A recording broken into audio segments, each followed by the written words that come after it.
అనే వాక్యం చదువుకుందాం. ఈ యొక్క 22వ కీర్తన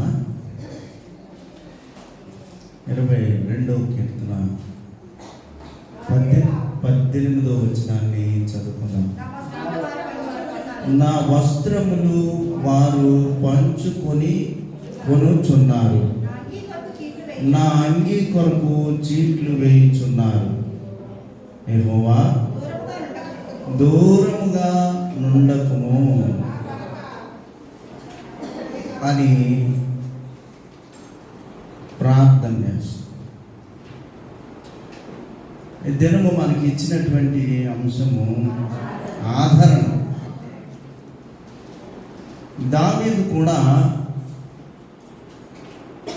ఈ ఆదరణ లేనటువంటి పరిస్థితిలో భవిష్యత్తు వాక్కును దైవజనుడు వస్తాడని, ఆయన వస్త్రాలు చీట్లు వేస్తారు, పంచుకుంటారని ముందుగానే ఈ దావీదు పరిశుద్ధాత్మ ప్రేరణ వల్ల రాసినటువంటి సంఘటన. ముందుగా తన యొక్క ఆదరణ లేనటువంటి పరిస్థితిని ఇక్కడ మనం చూస్తున్నాం. దావీదుకి ఆదరణ లేదని గోజాడుతూ ఉన్నాడు. నా దేవా నీవు నన్నేలా చేయించితివి, నన్ను రక్షింపక నా ఆర్తధ్వని వెనక నీవేళ దూరంగా ఉన్నావు అని దేవుని దగ్గర నాకెవరూ ఆదరణ లేరు అని దావీదు దేవుని సన్నిధానంలో విజ్ఞాపన చేస్తున్నాడు, విన్నపం చేస్తున్నాడు. ఆదరణ అంటే ఓదార్పు, ఆదరణ అంటే ఊరట అన్నమాట. ఎవరైనా దుఃఖంలో ఉన్నప్పుడు, వేదనలో ఉన్నప్పుడు, సమస్యలో ఉన్నప్పుడు ఆదరణకరమైన మాటలు చెప్తే దాన్ని ఊరట అంటాము. వారికి ఉన్న ఆపద అంతా తీసేలేము, కానీ కొన్ని మాటలు చెప్పి వారిని ధైర్యపరచడమే ఆదరణ. ధైర్యపరచడం. నీకెందుకు ఉండు, జాగ్రత్తగా ఉండు. సర్వసాధారణంగా నిస్పృహలో ఉన్నప్పుడు, బాధలో ఉన్నప్పుడు, నిరాదరణ సమయం మనకు ఉన్నప్పుడు, దుఃఖంలో ఉన్నప్పుడు, వేదనలో ఉన్నప్పుడు అనేక మంది ఆదరణ మాటలు చెప్తారు. అవన్నీ లోక సంబంధమైనవి. ఒకరినొకరు ఆదరణ చెప్పుకొని వారి కొరకు ప్రార్థన చేయడం కూడా గొప్ప విషయమే. కానీ యేసుక్రీస్తు ప్రభు దుఃఖపడుతున్నప్పుడు ఎవరు ఆదరించేటటువంటి లేరు. మానవ మాత్రులుగా మనకైతే నీ పక్కడో, నీ ముందోడో, వెనకోడో ఎవరో ఒకరు సహాయం చేస్తారు. దావీదు కూడా అంటా ఉన్నాడు, ఎందుకు ప్రభువా నాకు ఆదరించి వారు ఎవరు లేరు. నా కుమారుడు నాకు శత్రువు అయ్యాడు, నా బిడ్డలు నాకు శత్రువు అయ్యారు, నా శత్రువులే నాకు శత్రువులయ్యారు. అందరూ కూడా నన్ను వేధిస్తున్నారు, బాధిస్తున్నారు అని ఆయన ప్రార్థన చేస్తున్నాడు, విజ్ఞాపన చేస్తున్నాడు. దీని మీద కూడా ఇప్పుడు పాట విన్నాను అనమాట. అయితే నా దేవా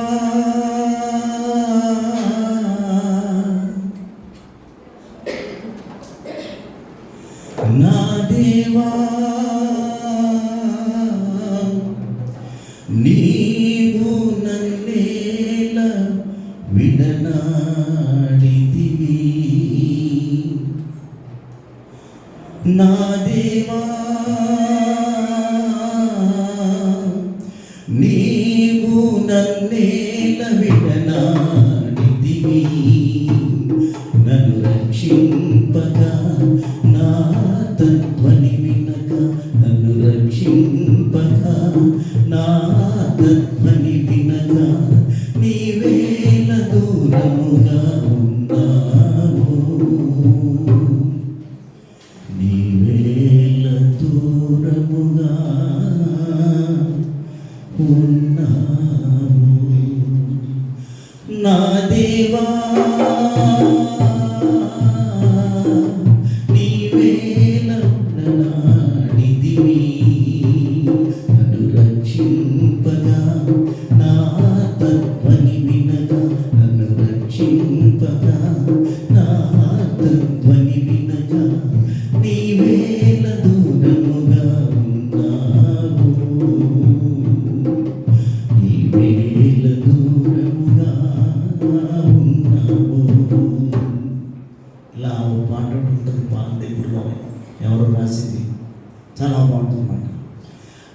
అలాంటి దుఃఖముతో పాడుతున్నటువంటి పాట తన హృదయాన్నంతటినీ కూడా దేవుని దగ్గర నాకు ఆదరణ లేదు, నువ్వు నన్ను విడిచిపెట్టకు, నీవు గొప్ప దేవుడవు, నీవు సర్వోన్నతుడవు, సర్వసృష్టికర్తవు, సర్వాంతర్యామివి నీవు, గనుక నా చెయ్యి విడిచిపెట్టకు ప్రభు అని ప్రార్థన చేస్తున్నాడు.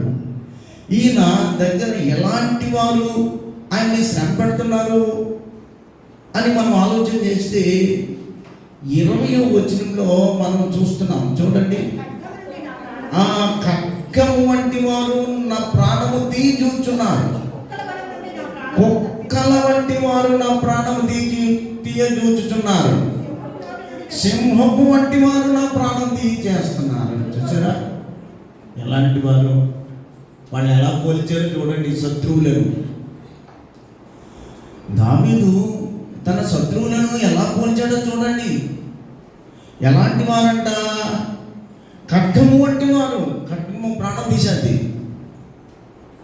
రెండవది కుక్కల వంటి వారు, కుక్కల వంటి వారు. ఈ మూడవది సింహం వంటి వారు. ఇక నాలుగోది గొర్రెపోతుల వంటి వారంట మనుషులు. ఎవరు ఆదరించేవారు కాదు, వీళ్ళు పొడిచేవారు, కరిచేవారు, కొమ్ములతో వాళ్ళు చంపేసేటటువంటి మనస్తత్వం కలిగి వారు నా చుట్టూరు ఉన్నారు. నన్ను ఆదరించేవారు, ఆదరణ ఇచ్చేవారు ఎవరు లేరు. ఇంకా కొంచెం పైకెళ్తే అక్కడ 12 వచనంలో కూడా మాట్లాడుతూ వృషభములు అనేకములు. వృషభములు అంటే ఏంటి? ఎద్దు. వృషభము అంటే ఎద్దు రాశి, వృషభ రాశి అంటారు కదా, అది ఎద్దులు వంటి వారు. ఇలాంటి వారు అందరూ కూడా నన్ను పొడవడానికి చూస్తున్నారు, నన్ను చంపడానికి చూస్తున్నారు, నాలో దుఃఖం అధికమవుతా ఉంది, నన్ను ఆదరించి 2 మాటలు చెప్పి వారు ఎవరు కూడా లేరు. నా స్థితి ఇలా ఉంది ప్రభువా, నా స్థితి ఇలా ఉంది. ఆఖరికి నా మీద ఉన్నటువంటి వస్త్రములను ఏం చేస్తున్నారంట? వస్త్రములను పంచుకోవడానికి సిద్ధంగా ఉన్నారు, నా అంగీని చీట్లు వేసి తీసుకోవడానికి సిద్ధంగా ఉన్నారు. యెహోవా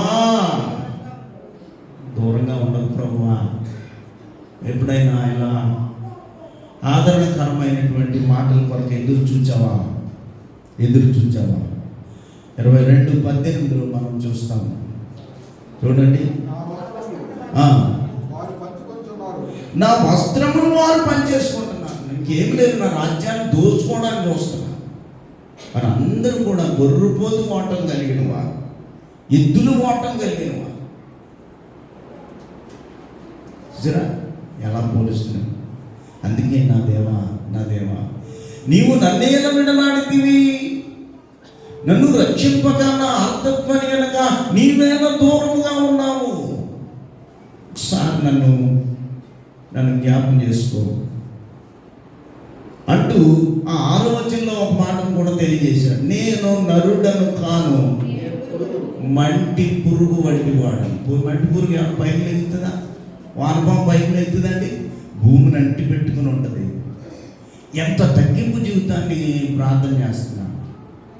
తను తాను తగ్గించుకొని తను తాను దేవునికి ఇష్టమైన పాత్రగా ఉండాలని కోరుకుంటున్నాడు. లోకాసువార్త 23:34లో మధ్య నుంచి ఉంటుంది కదా, ఏముంటుంది? తండ్రి వీరు ఏం చేస్తున్నారు, వీరిని క్షమించమని. తర్వాత ఆయన వస్త్రములను పంచుకొనుటకు చీట్లు వేసి పంచుకున్నారంటే యేసు ప్రభువుని చీట్లు వేసి. గంగా దేవుని పెట్టారా? ఆ ఆదరణ కోరుకోవాలి, కానీ తర్వాత దేవుని యొక్క ఆదరణ అనేటువంటిది చాలా ప్రాముఖ్యమైనది, చాలా ప్రాముఖ్యమైనది. మనుషుల ఆదరణ, తల్లిదండ్రుల ఆదరణ, అన్నదమ్ముల ఆదరణ, అక్కచెల్లుల ఆదరణ, నీ బంధువులు లేదా ఇంటి మొక్క వారి యొక్క ఆదరణ కొంతకాలం ఉంటుంది. దేవుని ఆదరణ శాశ్వత కాలము ఉంటుంది. అందుకనే ఆయన అడుగుతున్నాడు, నా దేవా, నా దేవా, నన్ను కరుణించి నీ ఆదరణ నాకు దయచేయండి. ఎబ్రీ పత్రికలో 5వ అధ్యాయం 8వ వచనంలో కూడా ఆయన కుమారుడై ఉండి తాను పొందిన వలన శ్రమ వలన విధేయత నేర్చుకున్నాడు యేసుక్రీస్తు ప్రభు కూడా. యేసుక్రీస్తు ప్రభు కూడా విధేయత. ఆయన మనం అనుకుంటాం, కానీ నీకు శ్రమ వచ్చిందంటే, నీకు దుఃఖం వచ్చిందంటే, నీకు కాలు గాయమైందంటే, నీకు తల గాయమైందంటే, నా దెబ్బల వలన నీకు విధేయత వస్తుంది. అయ్యో నేను ఏదో పొరపాటు చేశాను, నేను ఏదో తప్పు చేశాను కనుకనే ఇటువంటి దుస్థితి నాకు వచ్చింది అనేటువంటి పశ్చాత్తాపం మనకు ఉండాలి. ఆయన పొందిన దెబ్బల వలన ఆయనకి విధేయత, వినయము, సాత్వికము యేసుక్రీస్తు ప్రభు అదే నేర్చుకున్నాడు దావీదు కూడా. అదే వచ్చిన మధ్యలోంచి దేవుని చేత పిలువబడి తనకు విధేయులైన వారికి అందరికీ నిత్య రక్షణకు కారకుడయ్యాడు. అన్ని దెబ్బలు తిని గాయాలు పొంది, తల మీద, చేతుల్లో, కాళ్ళలో గాయాలు పొంది అనేక మందికి రక్షణకు మూలాధారం అయ్యాడు యేసు ప్రభు. రక్షణకు మూలాధారం అయ్యాడు, కారకుడయ్యాడు. అందుకనే నేను కూడా ఏదైనా శ్రమ వచ్చినప్పుడు, దుఃఖం వచ్చినప్పుడు ఈ సిలువలో ఉన్న యేసుక్రీస్తుని జ్ఞాపకం చేసుకోవాలి. ఆయనకి ఎవరున్నారు ఆదరణ ఇవ్వడానికి? నీకు గాయమైనప్పుడు నాకెవరున్నారు? దేవుడే కదా, తండ్రి అయిన దేవుడే కదా. దేవుని ఎదుట తల వంచితే నాకు ఆదరణ దొరుకుతుంది. తండ్రి అయినటువంటి దేవుని దగ్గర శిరం వంచితే నాకు ఊరట కలుగుతుంది. తండ్రి అయినటువంటి దేవుని దగ్గర నేను మోకాళ్ళుని ప్రార్థన చేస్తే నాకు ఓర్పు వస్తుంది, ఓదార్పు వస్తుంది అని ప్రార్థన చేయాలి. అందుకనే యేసుక్రీస్తు ప్రభు అంటున్న మాట, దేవుని కుమారుడై ఉండి తను పొందిన శ్రమల వలన ఆయన విధేయత నేర్చుకునేను, విధేయుడై తన నేర్చుకున్నాడనే సత్యాన్ని మనం ఉంటాం. 94:14 వాక్యాన్ని మనం చూస్తాం. ఏమని? 94:19 మనం చూస్తున్నాం.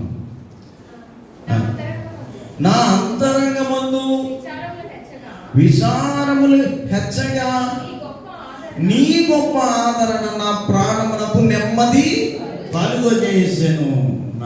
ఆయన ఆదరణ మన ప్రాణానికి నెమ్మది కలుగు చేస్తాడు. పిల్లలైనా పెద్దోళ్ళైనా ఒక మాట దేవుని దగ్గర చెప్పినప్పుడు, అందుకనే ఇంత భయంకరమైనటువంటి శిలువ శోధన ఎదుర్కోవాలి కాబట్టి ఆయన గెత్సేమనే తోటలోకి వెళ్ళి ఒంటరిగా ప్రార్థన చేస్తాడు.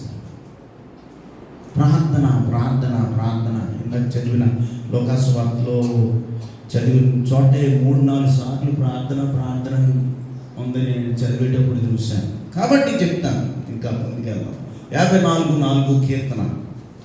కాబట్టి ఇదిగో దేవుడే నాకు సహాయకుడు, ప్రభువే నా ప్రాణమునకు నా ప్రాణమును ఆదరించువాడు.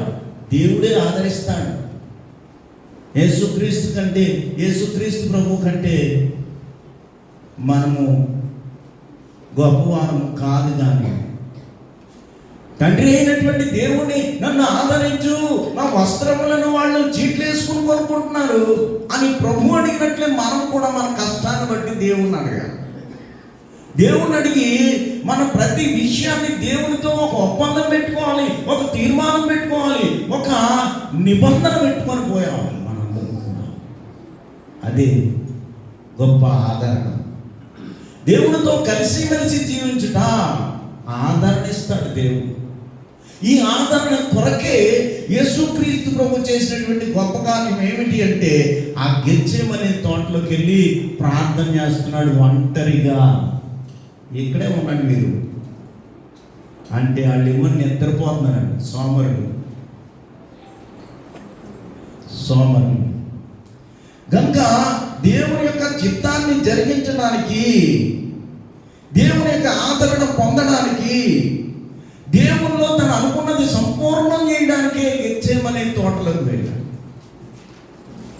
ఒకటి దేవుని చిత్తాన్ని నెరవేర్చడానికి, దేవుని ఆదరణ పొందడానికి, దేవుని యొక్క సంపూర్ణ ఆ ప్రార్థన జరిగించడానికి ఆయన వెళ్ళి ఉన్నాడు అనేటువంటి సత్యాన్ని వాక్యం ద్వారా నేను తెలియజేస్తా ఉన్నాను. 22:42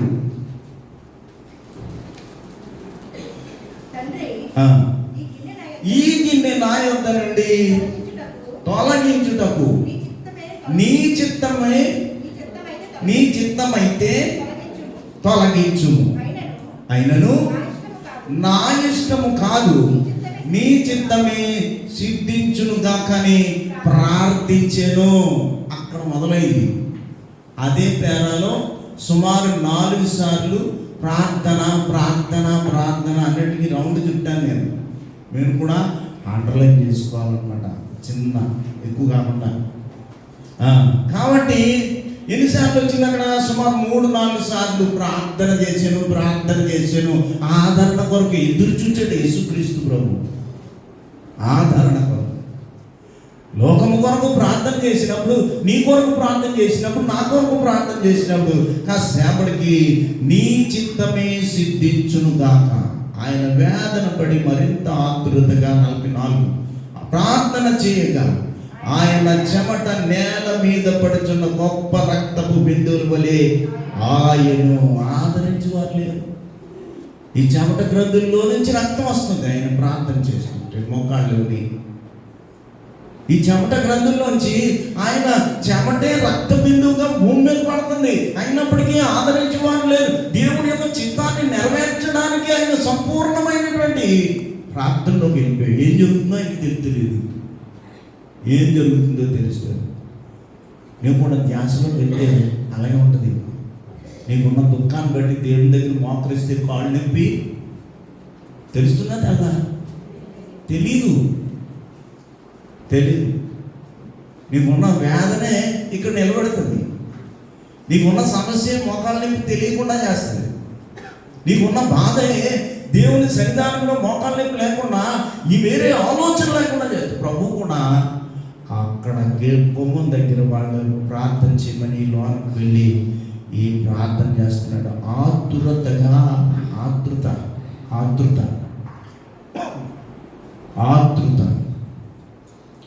ప్రార్థన చేయగా ఆయన చెమట నేల మీద పడు గొప్ప రక్తపు బిందువలే మారిను ఆదరించు. అయినప్పటికీ కూడా ఆయన ఏమంటున్నాడంటే నీ చిత్తమే సిద్ధించుగాక.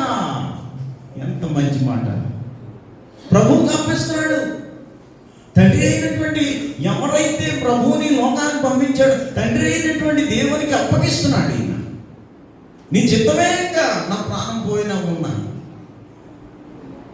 నన్ను ఈ లోకానికి పంపించావు, ఈ మానవాళి యొక్క రక్షణార్థమై పాప పరిహారమై ఈ లోకానికి పంపించావు, నేను ప్రాణం పెట్టడానికి సిద్ధంగా ఉన్నాను. నీ చిత్తమైతే గిన్నె తొలగించు, కానీ నీ చిత్త ప్రకారమే సిద్ధించునుగాక. నీ చిత్త ప్రకారమే సిద్ధించునుగాక. వేదనలో కడపటి ఆదాము, మొదటి ఆదాము పాపం చేశాడు. కడపటి ఆదాము పాపాన్ని కడగడానికి సిద్ధపడతాడు. ఆ సిద్ధపాటే గెత్సేమనే తోటలో ప్రార్థన. అర్థమైందా? అది మొదటి ఆదామైనటువంటి ఆదాము పాపం చేశాడు. ఆ పాపాన్నేమో మన దగ్గరికి తోడుకొని వచ్చాడు. ఈ పాపాన్ని పరిహరించడానికి ఈ కడపటి ఆదాము రాకడొస్తే ఆయనే చివరి మనుషుడు అవుతాడు. ఈ కడపటి ఆదాము ప్రాణాన్ని పెడుతున్నాడని వాక్యం తెలియజేస్తా ఉంది. రోమపత్రిక 5వ అధ్యాయము 19వ వచనము. ఎలాగనగా ఒక మనుషుని యొక్క అవిధేయత వలన అనేకులు పాపులుగా ఎలాగున చేయబడినో, అలాగే ఒకరి విధేయత వలన అనేకులు నీతిమంతులుగా తీర్చబడినని దేవుని వాక్యం ఉన్నది. దేవుని వాక్యం ఉంది. కాబట్టి మన పాపస్థితి నుండి మనల్ని మనం తగ్గించుకోవాలి. ప్రభువా నన్ను క్షమించు, తండ్రి నన్ను క్షమించమని ప్రార్థించే వారిగా ఉండాలి.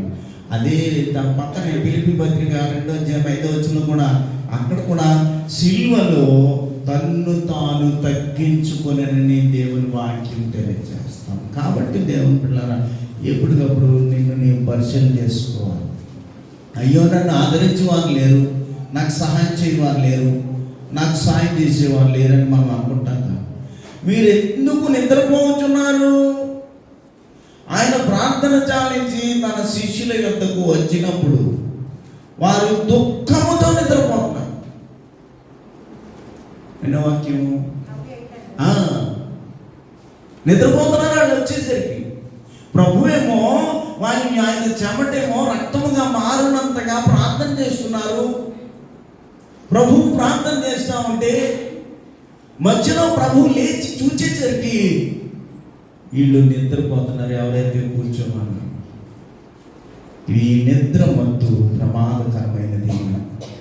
10 మంది కన్యకలు దేవుడి కోసం ఎదురు చూస్తున్నారు, డ్యూటీ పడుకొని కదా.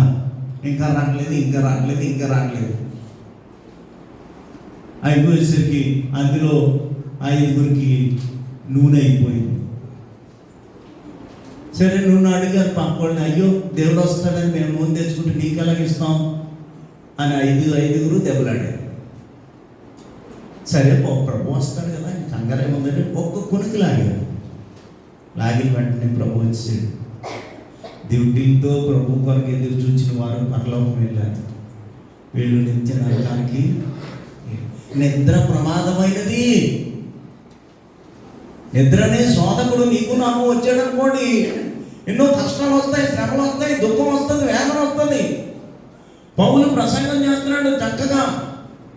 ఐదు అనేటువంటి వాడు యవనస్తుడు కిటికీలో ఉండి నిద్రపోయి కింద పడిపోయాడు. ప్రాణం పోయింది. ప్రాణం తీస్తుంది ఒక్కొక్కసారి నిద్ర. ప్రభువు ప్రార్థించి తన చెమట రక్తము బిందువలే మారి ఆయన లేచి వచ్చి చూచేసరికి నిద్రపోతా ఉన్నారు శిష్యులు. నిద్ర చాలా ప్రమాదకరమైంది. అందుకనే నీకు దేవుడు పగలు రాత్రి అని ఇచ్చాడు.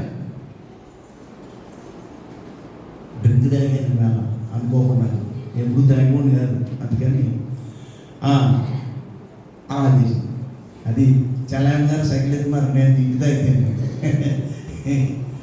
అలా అయిందనమాట. దేవుని దయ వల్ల వచ్చేసరికి నిద్రపోతున్నారు. అపొస్తలుల కార్యాల్లో చూస్తాము, ఆయన ఐదు అని ఆయన నిద్రపోతాడు కదా, కింద పడి తెచ్చిపోతాడు. పౌలు వెళ్ళి ప్రార్థన చేస్తాడు. మరణానికి గుర్తది. యోన వాడలోకి వెళ్తున్నప్పుడు ఏమవుతుంది, వాళ్ళు నిద్రపోతాడు. వాళ్ళందరూ కాళ్ళు చేతులు బట్టి కాళ్ళు మారేస్తారు. వెంటనే మళ్ళీ దేవుడు ఆయుష్ ఇచ్చాడు.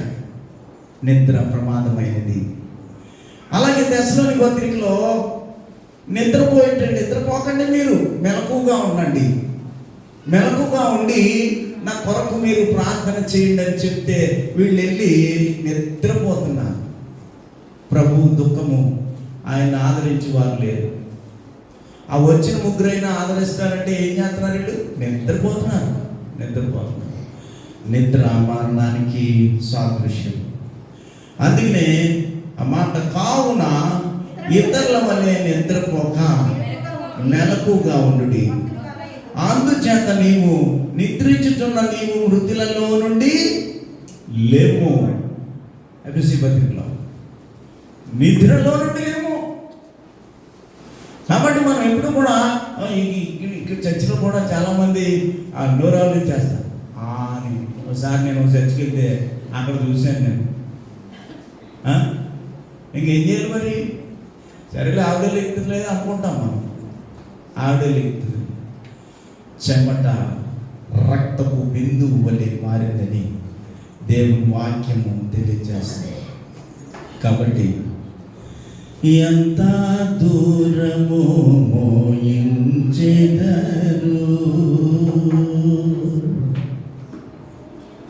637 పాట అంట ఉందేమో చూసుకోండి పుస్తకాల్లో.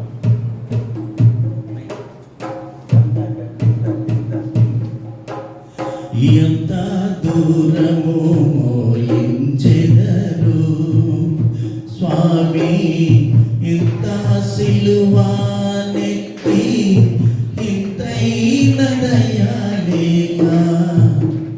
ఎంత దూరము మోయించెదరు స్వామి, ఇంత సిలువానెత్తి ఇంతైన దయా లేక ఎంత దూరము మోయించెదరు.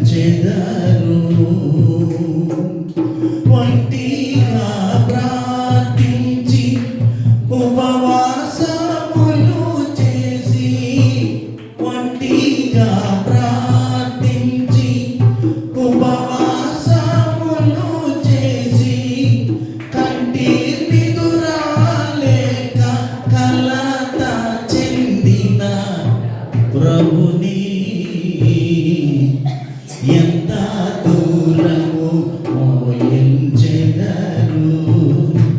స్వామి ఇంత దైవానెత్తి ఇంతైన దయా లేక ఎంత దూరము మోయించెదరు. సొమ్మును ఆశించి అమ్ముకున్న యూదా, సొమ్మునాశించి గుర్రం మోకొన్న యూదా, నమ్మించి మీకిచ్చే ఇమ్మానుయేలును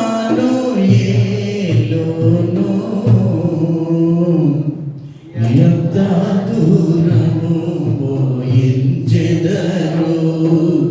స్వామి ఇంత సిలువానెత్తి ఇంతైన దయా లేక ఎంత దూరము మోయించెదరు.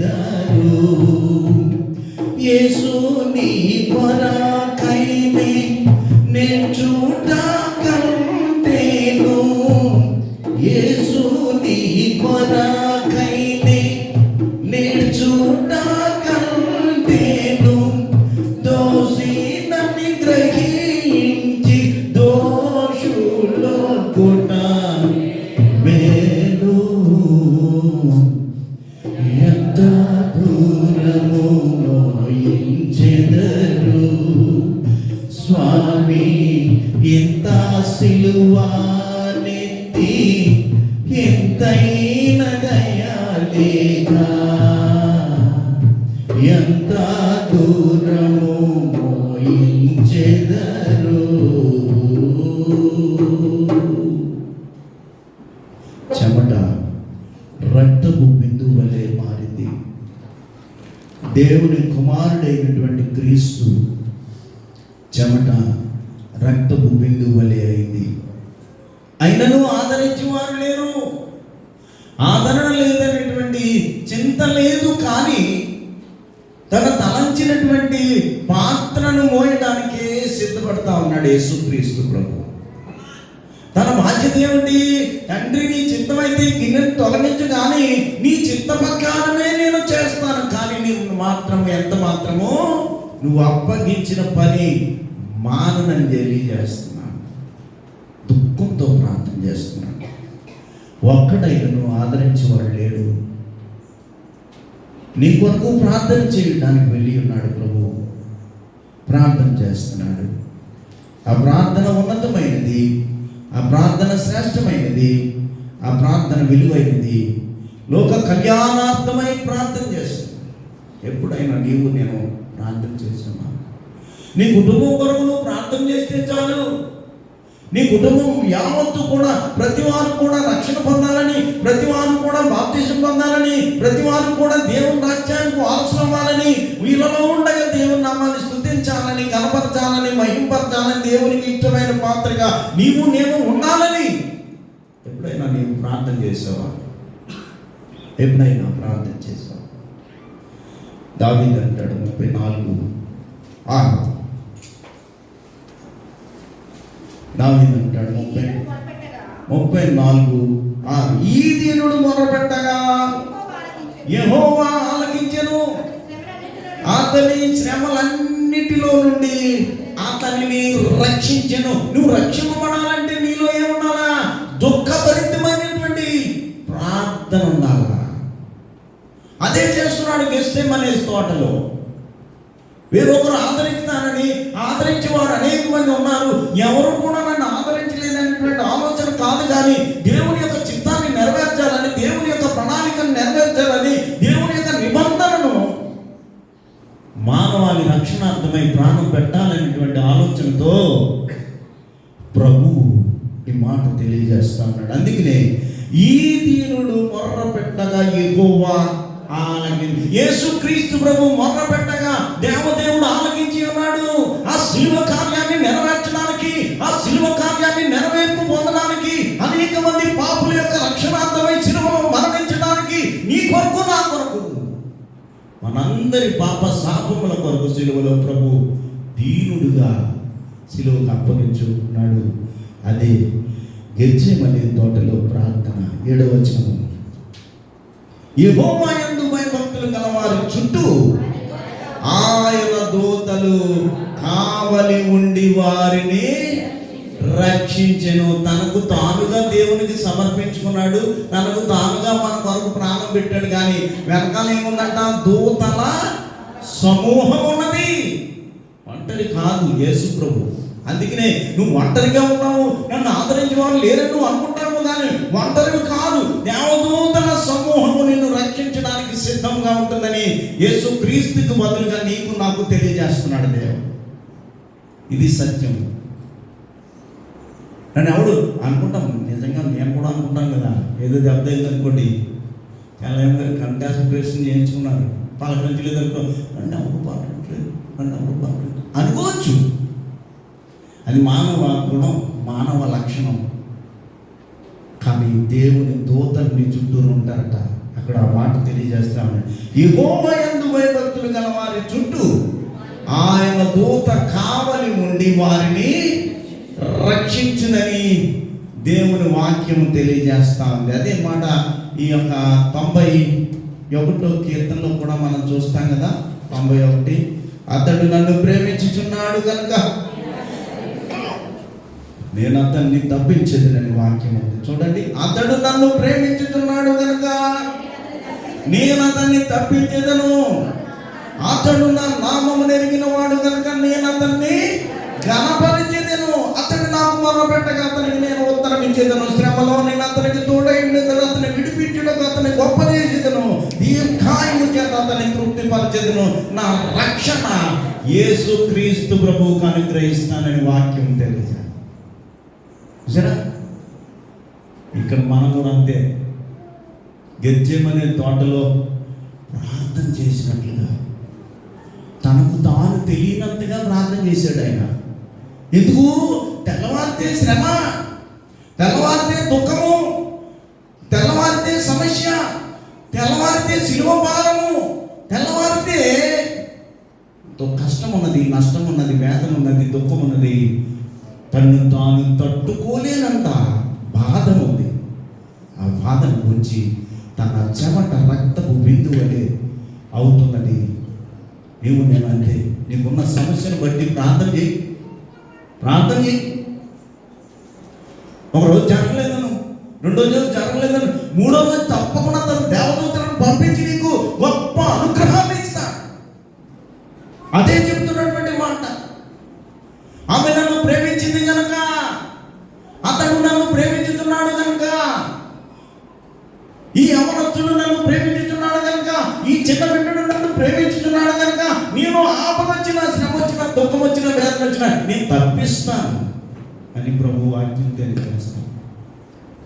కాబట్టి నీవు నేను కూడా దేవుని యొక్క కృపలో భద్రపరచబడాలి అంటే యేసుక్రీస్తు ప్రభు ప్రార్థన చేసినట్లుగా మనము కూడా ప్రార్థన చేయాలి. చూడండి, ఫిలిప్పీ పత్రిక 1వ అధ్యాయం 30వ వచనంలో క్రీస్తునందు విశ్వాసం ఉంచుట మాత్రమే కాక ఆయన పక్షమున శ్రమపడుటయు ఆయన పక్షమున మీకు అనుగ్రహింపబడును. కాబట్టి ప్రభువు శ్రమ పడినట్లుగానే ప్రార్థనలో శ్రమ పడాలి. మీరు ఒక్క మాట ఏంటంటే సమర్పణ కలిగినటువంటి జీవితాన్ని ఉండాలి. రెండవదిగా మనం చూస్తే విజ్ఞాపన. 1 సమర్పణ, 2 విజ్ఞాపన.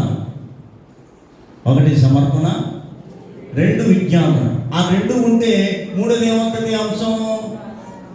అంశం ఇప్పుడు చెప్పుకున్నాం, ఆదరణ. 3 మాటలు చెప్పాను మీకు. 1 సమర్పణ, 2 విజ్ఞాపన, 3 ఆదరణ. దేవదూతలు వచ్చి ఆదరించాయి. ప్రార్థన చేస్తే నిన్ను కూడా దేవదూతలు వచ్చి ఆదరిస్తాయి.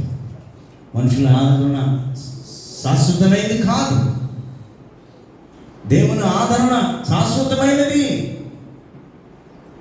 దేవుడే తన దూతలను పంపించి నీ చుట్టూ కావలి ఉంచుతాడు.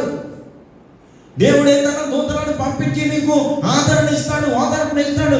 ఎటువంటి ఉండాలి? నీకు సమర్పణ ఉండాలి, విజ్ఞాపన ఉండాలి, దేవుడికి విన్నపం ఉండాలి. ఈ 3 గుణాలు కలిగినప్పుడు నీకు దేవుడు తప్పకుండా ఆదరణ ఇస్తాడు. సమర్పణ, విజ్ఞాపన, ఆదరణ. నిన్న ఏం చెప్పుకున్నాం? వాడుక చెప్పున వెళ్ళే స్థలం అది గెత్సేమనే తోట. ప్రార్థించే స్థలం అది, దేవుని చిత్తాన్ని జరిగించే స్థలము, తన్ను తాను తగ్గించుకుని అప్పగించుకున్నటువంటి స్థలము. నిన్నటిది, ఈ రోజుది, మొదటిది, 2ది, 3ది. అలాగంటే చెప్తారన్నమాట. 2ది, 3ది. కాబట్టి దేవుని బిడ్డలారా, ఆయన అంటున్నాడు, క్రీస్తునందు విశ్వాసం ఉంచుటే కాదు కానీ ఆయన పక్షమున మనం శ్రమపడాలి. యేసు శ్రమపడినట్టు మనం కూడా శ్రమపడాలి. ఎందులో శ్రమపడాలి? దేవుని సమర్పణలో. ఎందులో సమర్పడాలి? విజ్ఞాపనలో. ఎందులో సమర్పణ కావాలి? ఆదరణ. దేవునికి దేవదూతలు ఆదరించినట్లుగా నిన్ను కూడా దేవదూతలు ఆదరిస్తాయి. 5:8 కూడా ఉంది కదా మనకి ఇచ్చిన పత్రిక. ఎబ్రి చూడండి, 5:8. ఆయన కుమారుడై ఉండి ఆ పొందిన శ్రమల వలన విధేయత నేర్చుకొనెను, మరియు ఆయన సంపూర్ణ సిద్ధి పొందాడు. శిలువలో జయించాడు, మరణములు విరిచాడు, లేచాడు. మరణములు విరిచి లేచినట్లుగా మనం చూస్తాం. కాబట్టి ఇక్కడ మనకి తెలియజేస్తున్న మాట ఏమిటంటే, క్రీస్తునందు విశ్వాసం ఉంచుట కాదు. చాలా మంది నేను విశ్వాసం ఉంచి బ్రతుకుతున్నాను, దేవునిలో నేను నమ్మకం ఉంచి బ్రతుకుతున్నాను అంటాం. విశ్వాసం ఉంచుటే కాదు కానీ యేసు క్రీస్తు పక్షమున శ్రమపడాలి. యేసు ప్రభు గెత్సేమనే తోటలో చెమట నీరు రక్తముగా మార్చి ప్రార్థన ఎలా చేశాడో ఆయనకలా నువ్వు కూడా నేను ప్రార్థన చేయాలని ఆయన కుమారుడై ఉండి శ్రేష్టమైనటువంటి ఆశీర్వాదం పొంది ఉన్నాడు. నిర్గమకాండంలో మాట ఉంటుంది చూడండి, ఇశ్రాయేలు అందరూ కూడా పరుగులు తీస్తున్నారు. 14:12 పరుగులు తీస్తున్నారండి. మేము అరణ్యమందు చచ్చుట కంటే ఐగుప్తీయులకు దాసులుగా ఉండుట మేలు. ఎవరు ఆదరించలేదు, వాళ్ళ ఇంటికి వెళ్ళిందంటే ఎలాగొండ ఉండమే మంచిదను. దేవుడు ఏది తప్పు చేయడు. దేవుడు నీకు ఆశీర్వాదాన్ని ఇస్తాడు. దేవుడు నీకు సమస్తమును కలుగజేస్తాడు. ఎప్పుడు యేసుక్రీస్తు ప్రభువును పోలి, యేసుక్రీస్తు ప్రభువుగా మనస్తత్వాన్ని కలిగి నీవు సమర్పణ కలిగి విజ్ఞాపన చేసినప్పుడు ఆయన నిన్ను ఎంతో ఉన్నతమైన, ఇలా అంటారు, ఇసుకుపోయి అంటారు, మమ్మల్ని అనవసరంగా ఇక్కడ తీసుకొచ్చారు. అక్కడ ఉంటే వాళ్ళ దగ్గర పని చేసుకుని బ్రతికేవాళ్ళు. చూసారా? ఎవరి మీద విశ్వాసం లేదు వీళ్ళకి, ఎవరి మీద నమ్మకం లేదు వీళ్ళకి, ఎవరి మీద యథార్థత లేదు వీళ్ళకి, ఎవరి మీద నీతి లేదు వీళ్ళకి, ఎవరి మీద శాశ్వతమైనటువంటి జీవం లేదు వీళ్ళకి. దేవుని మీద దేవుని మీద లేదు. కాబట్టి లేకున్నారు ఆ ఐగుప్తులో ఉంటే మేము మాంసం తినేసేసి వాళ్ళకి దాసులుగా ఉన్నాము. ఈయనంటాడు, చక్కని దేశానికి వెళ్ళంటారు నాయన, పాలు తేనెలు ప్రవహించాడు. కాబట్టి యేసుక్రీస్తు ప్రభు యొక్క ఆ చెమట రక్తపు బిందువు అనే భూమి మీద పడినట్లుగా చివరిగా మనకందరికీ ఉండవలసినటువంటి అనుభవం ఏమంటారు? ఏమనుభవం ఉండాలని అనుకుంటారు మీరు? ఇప్పుడు చెప్పండి. దానికే చెప్పండి. ఒకటి సమర్పణ అయితే, విజ్ఞాపన అయితే, ఆదరణ అయితే. ఇప్పుడు మీరు ఏ అనుభవంలో ఉండాలని అనుకుంటున్నారు? ప్రశ్న. కాదు కాదు కాదు కాదు. ఏ అనుభవంలో మీరు ఉండాలని అనుకుంటున్నారు? గెత్సేమనే అనుభవంలోనికి రావాలి అందరూ కూడా. ఏం రావాలి? గెత్సేమనే అనుభవంలో ఏముంది? సమర్పణ ఉంది. గెత్సేమనే అనుభవంలో ఏముంది? విజ్ఞాపన ఉంది. గెత్సేమనే అనుభవంలో ఏముంది? ఆదరణ ఉన్న దేవదూతల ఆదరణ. ఆ అనుభవంలోనికి రావాలి నువ్వు ప్రార్థన చేసేటప్పుడు. ఆ అనుభవంలోనికి వస్తే గెత్సేమనే తోటలో ఏముందండి? చెప్పండి బాబు. నేను ఇంతగా గట్టిగా చెప్తున్నా, మీరు ఏం చెప్పకపోతే కూర్చున్నాను, నేను నిలబడ్డాను, అరుస్తున్నాను, ఇవన్నీ చేస్తున్నాను. గెత్సేమనే అనుభవంలో ఏముంది? అందరూ చెప్పాలి. నేను అలా చెప్తాను, లేదా చెప్పను. ఇంకా అక్కడ గెత్సేమనే అనుభవంలో ఏముంది? గెత్సేమనే అనుభవంలో రెండో అనుభవం ఏంటి? మూడో అనుభవం ఏంటి? ఇలా అవసరం ఏంటి? అది అంట. అందుకే ఒక ఆయన అంటాడు, జార్జ్ మోడిషన్ అనేటువంటి ఒక పండితుడు అంటాడు, ప్రతి వారి ఇంటిలో గెత్సేమనే అనుభవం ఉండాలి, గెత్సేమనే తోటను ఇల్లు చేసుకోవాలి, గెత్సేమనే తోటను నీవు ఉన్న స్థలాన్ని, ఉద్యోగానికి వెళ్ళావు అనుకో, ఆ స్థలాన్ని గెత్సేమనే తోటగా మార్చుకోవాలట. ఉద్యోగానికి వెళ్ళినప్పుడు, క్యాంప్కి వెళ్ళినప్పుడు, ఏ పని మీద వెళ్ళినా, ఏ పని చేస్తావో ఆ చేసే చోటను ఏం చేయాలి? నువ్వు గెత్సేమనే తోటగా మార్చుకోవాలంట ఆ స్థలాన్ని. అప్పుడు దేవదూతలు అక్కడ ఉంటారంట నీకు పరిచర్య. ఓ పండితుడు అంటున్నాడు ఈ మాట, నీవు ఉన్న చోటుని గెత్సేమనే తోటగా మార్చుకో. ఆ తోటలో 3 ఉంటాయి. ఆ 3 సమర్పణ, 2 విజ్ఞాపన, 3 ఈసారి వెనకనోళ్ళు చెప్తాను, ముందున్నోళ్ళు మాట్లాడు. చెప్పండి. గెత్సేమనే అనుభవంలో 3 ఉన్నాయి. 1, 2, 3. మీరే బాగా చెప్పారు. ఇక్కడ దాకా పడుతుంది. స్తోత్రం స్తోత్రం. కాబట్టి ఈ 3 అనుభవాలు నీకైనా, నాకైనా, ఎవరికైనా కానీ గెత్సేమనే అనుభవాన్ని కలిగి మనం ఉంటే, నీ ఇంటి చుట్టూరు దేవదూతలు ఉంటాయి, నీ చుట్టూరు దేవదూతలు ఉంటారు, నీ పిల్లల చుట్టూరు దేవదూతలు ఉంటారు, నీ తల్లిదండ్రుల చుట్టూరు కూడా దేవదూతలు ఉంటారు. నీకు ఏ ఆపద రానివ్వరు. అట్టి కృప పరిశుద్ధాత్మ దేవుడు సంపూర్ణ ఆదరణ నీకును నాకును అనుగ్రహించును గాక.